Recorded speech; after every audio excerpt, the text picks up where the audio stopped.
Nah, saya mau meminta relawan. Di sini ada kursi 2-3 orang. Kalau ada yang berani, kalau tidak ada yang berani tidak apa-apa. Spontan saja.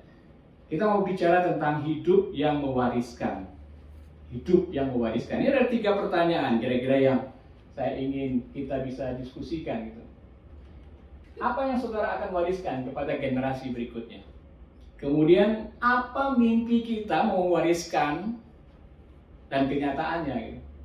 Baik itu fisik mimpinya atau mungkin juga mimpi meninggalkan hal-hal warisan-warisan rohani gitu. Kemudian apa tantangan utama saudara agar dapat hidup mewariskan nilai-nilai rohani yang berharga kepada keturunan kita? Kalau saya sih, honestly saya ingin anak saya mewarisi kerajaan Allah. Ya. Jadi dari kecil saya bimbing anak saya ke sekolah minggu, kita doakan, juga ke gereja. Tapi sejalan dengan kehidupan di Australia ini tidak mudah, masih banyak tantangan ya. Apalagi dengan kemajuan teknologi dan sebagainya, banyak anak-anak muda itu merasa tidak perlu Tuhan. Ya. Nah, saya ini juga pergumulan. Saya sih nggak usah malu, saya nggak usah malu bahwa kedua anak saya sekarang nggak ke gereja, walaupun dia percaya I believe in God, tapi tidak ke gereja misalnya ya, tidak ke gereja tertentu. Padahal dulu ke sekolah minggu, bawa saya ingat anak saya yang perempuan, Vanessa tuh bahkan dulu masih di Crossway South ya masih bawa Alkitab. Dia bilang, oh mami, I wanna be evangelist, katanya gitu. Dia keluar itu di jalanan di depan rumah itu dia bawa main sama temen-temennya, dia cerita tentang Yesus. Saya bilang, wah luar biasa. Dia waktu itu masih di SD, tapi sekarang dia mengikuti alur zaman. Dan kita memang sebagai orang tua juga have to be aware, kita nggak bisa main Bible bash aja, karena dengan begitu mereka justru akan lari. Jadi saya bawa anak saya ke dalam doa saja.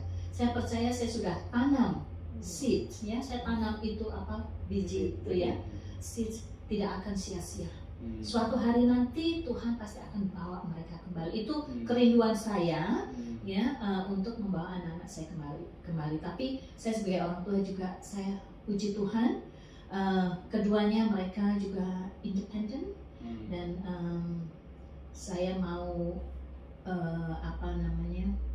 testimoni sedikit, tapi nanti aja deh kasih Bu tentang ini ya, bagaimana ini cerita tentang, mungkin Mas Iman, Mbak itu udah pernah dengar kan, anak saya Vanessa, dia itu memang dia anaknya ini banget kalau saya bilang itu firm, dan dia kalau punya cita-cita, punya mimpi, nah ini ngomong juga tentang mimpi, dia harus terjadi gitu.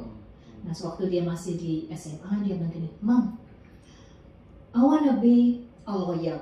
Dia bilang gitu, saya mau jadi pengacara nanti kalau sudah lulus gitu. Oh ya, kamu belajar gitu, kamu harus belajar yang keras. Dan waktu itu masih di sekolah dia masih ikut youth camp segala dari Crossway ya, dia ikut gitu, bahkan ikut nyanyi, tampil pernah sama Pastor Stewart juga ada di panggung waktu itu.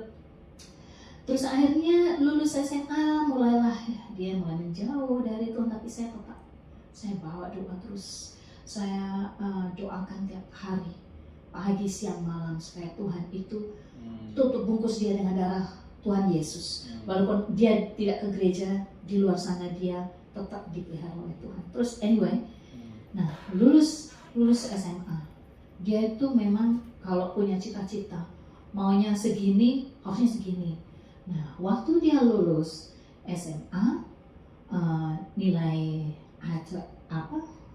atarnya tuh tidak yang seperti dia mau. Dia tuh maunya 99 begitu kayaknya ya. Nah dia udah di atas 90 tuh masih nangis-nangis gitu. Saya bilang, Mom, oh mommy, dia udah 95, above 95. Vanessa, I have to be grateful. Oh, banyak yang lain itu cuma 60, 50. Kamu segitu sudah bagus. Ya mami, tapi saya kan maunya ke Melbourne Uni. Nah ini ada yang muda-muda di sini. Mom, saya maunya ke Melbourne Uni, mami. Ya sudah, mami akan berdoa. Mami, tapi pas gitu nggak bisa. Percaya sama Tuhan. Mami punya Tuhan yang yang apa sih? Possible. Impossible can be possible, gitu ya. Terus nggak tahu gimana, tiba-tiba dia tuh dapat email, oh you are eligible to go to Melbourne Uni. Nah, saya bilang, Tuhan, kamu bisa masuk ke Melbourne Uni, tidak harus menangis-nangis seperti itu. Soalnya dia sekolah, dia ambil Bachelor of Arts, ya. Terus udah gitu dia udah mau selesai nih, 3 tahun, dia bilang gini, Mam, saya mau meneruskan ke law school, tapi mahal Mami. Oh ya, berapa biayanya? Kalau 120.000. Oh ya nggak apa-apa gitu. Padahal dalam hati saya bingung nih, duit 120.000 tuh dari mana gitu kan? 120.000 Mami. Yeah, that's fine. Just try to apply. Mami, do you have 120,000? Do you have money, Mami? Ya, saya punya duit, gitu kan? Mami punya duit. Iya, tapi segitu loh Mami, 120.000. Tenang. Kamu belajar aja, nanti Mami berdoa. Mami tuh selalu berdoa berapa. Tell me, do you have that $120,000 in the bank? No. No, I don't have that much money. Saya pikir dari mana saya 120.000 itu mana ada gitu ya. Saya bilang, Vanessa, trust, I have God. Tuhannya Mami itu, saya bilang Tuhannya Mami itu Tuhan yang luar biasa. Apa yang kita lihat tidak mungkin itu bisa terjadi, gitu kan. Terus akhirnya, dia tetap, okay, I trust you, Mom. If it doesn't happen, I'm going to blame on you. Dia bilang gitu, dia kayak malah marah ke saya. Oh, okay, just kamu do your part. I'll do my part. Saya bilang gitu. Akhirnya dia lulus Bachelor of Arts. Dia juga belajar dengan sungguh-sungguh, nilainya bagus. Guess what? Dia dapat scholarship. Nah, scholarship dari Melbourne Uni kan. Dan dia juga dapat HET. Iya, dia boleh dapat HET. Akhirnya dia bilang, Mami, look, I got a scholarship from Melbourne Uni to go to law school untuk Juris Doctor, katanya. Well done. Saya bilang, ini cara Tuhan itu bekerja. Nah, jadi saya juga bersaksi kepada anak saya, tidak dengan firman Tuhan, ayo kamu ke gereja, kamu bilang hal-hal seperti ini tuh membukakan mata mereka juga gitu. Dan akhirnya anak saya belajar di law school dan sudah lulus sekarang, Juris Doctor 2 years ago ya, dan sekarang sudah bekerja di government sebagai Victorian Government Solicitors. Nah, itu perjalanan yang mana kita sebagai orang tua kita juga pakai itu untuk mewariskan kepada generasi berikutnya itu dengan cara-cara seperti itu. Kalau kita Bible based anak-anak kita, kayaknya mereka akan semakin membantah gitu ya. Nah, itu mimpi dan kenyataan. Gimana Ibu? Silakan Ibu. Sejak anak saya belum lahir, saya sudah mendoakan kalau Tuhan karuniakan kepada saya satu orang anak. Saya mau persembahkan anak ini untuk dipakai oleh Tuhan di dalam kehidupannya. Itu yang memotivasi saya mempunyai seorang anak. Karena terinspirasi oleh Hana, waktu Hana, komitmen Hana. Jadi saya sudah mendoakan anak saya sebelum dia lahir untuk dikuduskan kehidupannya dan dipakai oleh Tuhan. Nah, waktu saya pernah sharing kepada satu orang UK, karena ini terinspirasi oleh doanya Hudson Taylor. Hudson Taylor seorang Inggris yang dipakai oleh Tuhan, dikirim ke Cina untuk membawa Injil Tuhan Yesus dan penuh dengan pengorbanan luar biasa dan dipakai Tuhan luar biasa. Ibunya Hudson Taylor mendoakan supaya sebelum Hudson Taylor lahir, mendoakan supaya dia dikarunia anak yang nantinya dipakai oleh Tuhan. Itu menginspirasi saya dan itu menjadi doa saya. Lalu saya pernah ditanya-tanya, lalu saya sharing bahwa saya mendoakan anak saya. Jadi dia dipanggil oleh Allah sebelum dia dikandung. Itu artinya dipanggil sebelum dia dikandung. waktu saya sharing itu orang itu bilang gitu, itu melanggar hak asasi katanya. Melanggar hak asasi manusia karena dia tidak ada kebebasan untuk menentukan masa depannya. Astagfirullah, aku pikir kasihan banget. Jadi, aduh, ini ide seperti ini itu seperti 666 di mana hak asasi manusia lebih diutamakan daripada kehendak Allah. Itu mengerikan sekali. Tapi saya cuman saya memang discouraging, tapi saya pikir saya tidak melanggar hak asasi. Ini haknya Tuhan yang mengaruniakan kepada saya seorang keturunan, dan Tuhan yang berhak memiliki itu untuk kepentingan kerajaannya. Jadi saya merasa bertanggung jawab untuk mewariskan iman saya kepada Allah itu pada anak saya, supaya ya semua pengertian dan pengenalan saya akan Allah itu saya harus wariskan. Itu yang kekal yang harus. Jadi bukan hanya yang lain-lain itu tambahan, prestasi dia lah apa, achievement dia lah apalah, itu tambahan, itu bonus dari Tuhan. Tetapi panggilan Tuhan harus terjadi di dalam hidup, meskipun cukup mengecewakan dalam arti tidak seperti yang diharapkan. Dia masih bergumul dan ya sampai sekarang pun masih tetap harus didoakan, terus ditopang dengan doa. Bukan menjadi orang yang hebat, yang populer, itu bukan sama sekali, tetapi menjadi orang yang memang dengar-dengaran pada Tuhan dan terpanggil sesuai dengan kehendak Tuhan. Itu menjadi wujud doa saya, dan itu yang, dan kepada cucu saya juga diwariskan ada iman pengenalan akan Tuhan Yesus Kristus. Saya sendiri waktu saya bertemu dengan cucu saya berbahasa Indonesia, cucu saya berbahasa Inggris. Jadi waktu saya ketemu dengan dia, saya mau cerita tentang Tuhan Yesus, susah sekali karena dia nggak bisa mengerti bahasa Inggris saya gitu loh. Jadi aduh Tuhan, gimana caranya saya mewariskan iman supaya pengenalan akan Tuhan Yesus itu, supaya dia beroleh hidup kekal, supaya dia lahir sebagai anak. Saya nggak tahu bagaimana, tapi itu cuma wujud doa saya setiap kali saya bertemu dengan puji Tuhan. Dia lihat videonya Bible Project, dan dia lihat di Injil Markus, ringkasan Injil Markus, dan di dalam ringkasan Injil Markus itu ada tantangan. Apakah kamu mau menjadi seperti orang Yahudi yang menolak Tuhan Yesus, atau kamu mau menerima Tuhan Yesus? Dia putuskan sendiri di dalam, aku mau percaya Tuhan Yesus, aku mau percaya Tuhan Yesus. Dan sejak saat itu saya yakin bahwa dia sudah lahir baru karena dia memutuskan percaya pada Tuhan Yesus, dan ada kerinduan, kehausan. Saya mengucap syukur karena pada waktu dia percaya, maka dia dimeteraikan. Ada Roh Kudus di dalam kehidupan dia yang akan menuntun dia ke dalam seluruh kebenaran firman Tuhan. Itu menjadi doa saya juga. Nah itu saja. Maaf. Iya. Terima kasih. Nah, tantangan utama apa kira-kira ketika ibu-ibu mengkomunikasikan nilai warisan kita? Apa tantangan utamanya dan bagaimana kira-kira menanganinya? Silakan.